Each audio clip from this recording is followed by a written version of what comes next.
Well.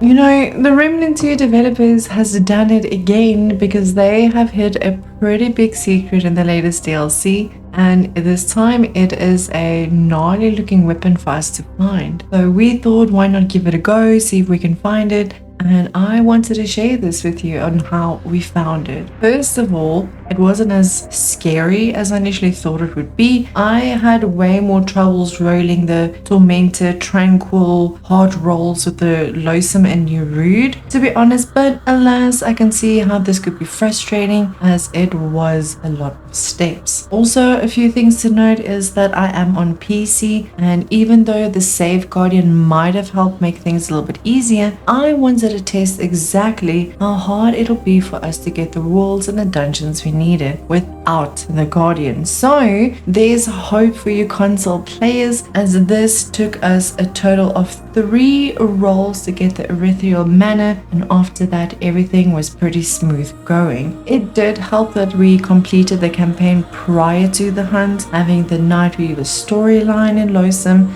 as well as Tal Ratha in N'Erud and the Root Earth second checkpoint. So make sure that you get those checkpoints ready, kill any mini bosses that might be in your way, because once you activated the Tranception event, you can't die, otherwise you have to redo everything all over again from the beginning. So best just to do it that way. So let's get into it. We completed the campaign until the second point in Root Earth. This is just after that train track event, and as I said, if you'd done this prior to the event, it would just like make things a little bit easier.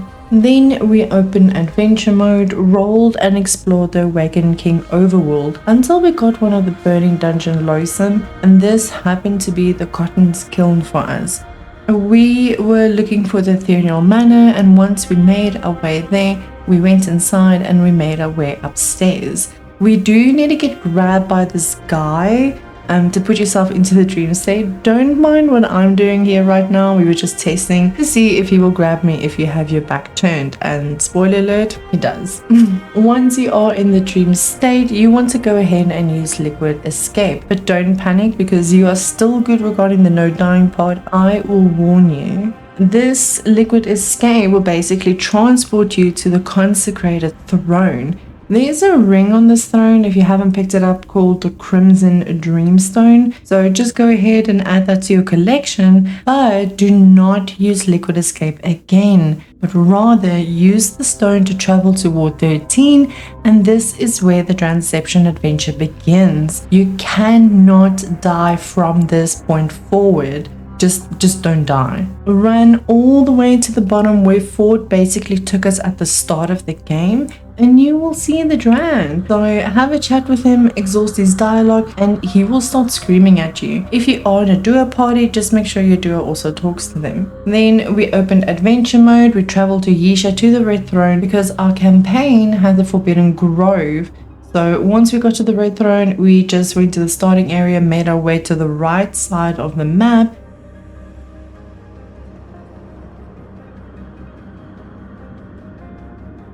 You will eventually see the Dran chilling by this little starting area. Again, just exhaust his dialogue and he will scream at you, and switch over to campaign mode and go to Labyrinth, and you will find the Dran at the top of the area. Again, just exhaust his dialogue, but I would recommend standing behind him. It does have a tendency to scream at you and your character basically yeets away from him, so just stand behind him to avoid you yeeting off the cliff. This is Sparta!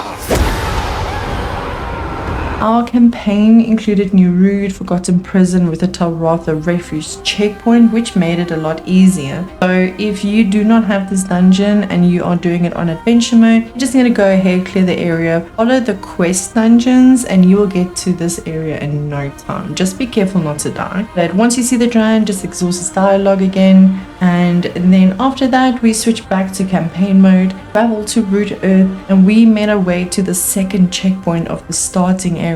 Again, just after that train track event. You will see the Dran standing by the fences.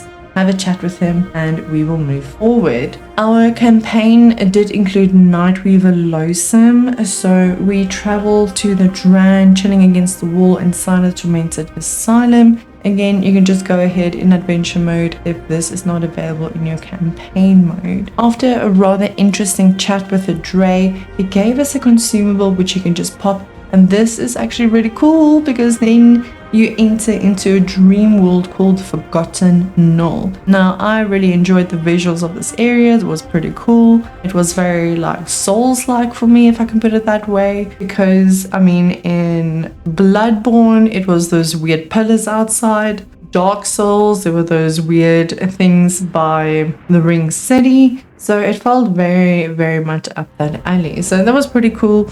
But alas, you will find the Dran just chilling there with the crafting material next to him. Now, unfortunately, he didn't want to talk to me. Probably because he's just enjoying the sunset, because he's also pretty tired, I would say.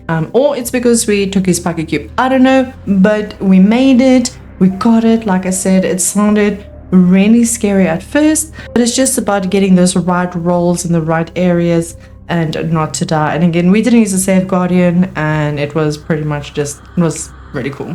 So right areas, right rolls, don't die. Easy, right? So there you go, guys. I really hope that you enjoyed it. Enjoy getting the Anguish. Let me know if you are going to use it and if you found this guide helpful. I would really appreciate it. And as always, happy secret hunting, everyone.